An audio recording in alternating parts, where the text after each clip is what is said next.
Okay, we're going to talk about direct variation and how to write and solve equations involving direct variation. So you need to know that direct variation is just a ratio between two variables, and that ratio has to be constant, meaning it's the same. So one thing that you need to connect with in this lesson is that your direct variation is just a special y equals mx plus b equation. If you notice, they're both y equals, and then instead of mx, I have kx. So look at what letter variable k is replacing. It's just replacing your slope. So because this is a special y equals mx plus b equation, your slope is now changed to a k. And the reason why it changes is just to let you know that this is a special y equals mx plus b equation.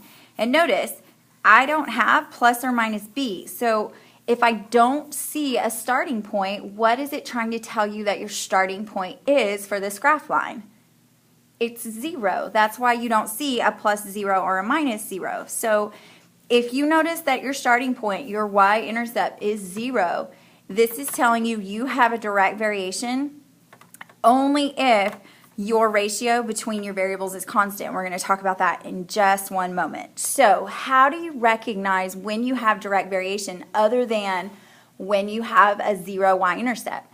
Well, it also has to have several of these characteristics. It has to be linear. So if you do not see a straight line, even if your y-intercept is 0, if it is not a straight line, it is not direct variation. It has to be linear, has to pass through the origin, which means your y-intercept is at 0, 0, okay?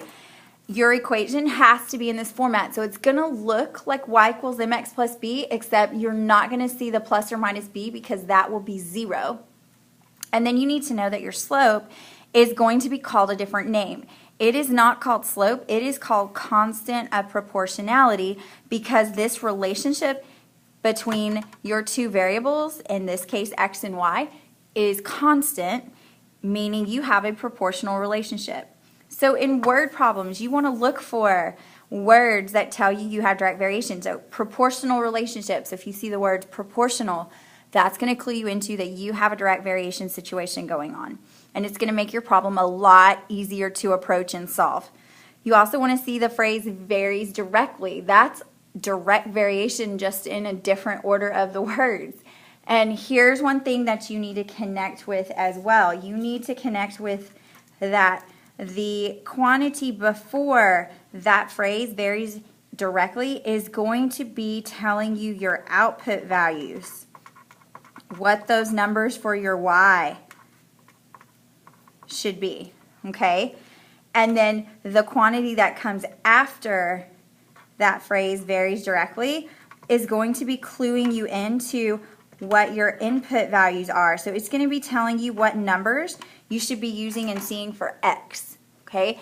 And that is going to be huge when we start working with word problems and trying to write our equation. They are not always going to use x and y. They may use two different variables, and we've got to be able to figure out which one is x and which one is y. Okay, how do I write a direct variation equation? Well, again, it's just y equals mx plus b, except b is 0. So you have to use only one ordered pair. When we wrote y equals mx plus b and we found slope, we needed two x values and two y values. That's because we did not start at the origin, and it caused our slope to be off a little bit, which is why we needed two x and y values. We couldn't use one x and one y because we would get the different answer every time. But because we're starting at the origin, 0, we don't have a number being added or subtracted in our equation, so our slope value only requires one x and one y. So if you want to find k, which is really m for a direct variation equation, you just take one y value, your output of one ordered pair, and you simply divide it by one input value. And that's going to tell you what your slope, your k, your constant of proportionality is. And then you plug that in to the equation, so it would replace k. Then you're going to plug in 0 for b, so it would be plus 0. But again, you don't have to show the plus 0 part. It's going to be invisible.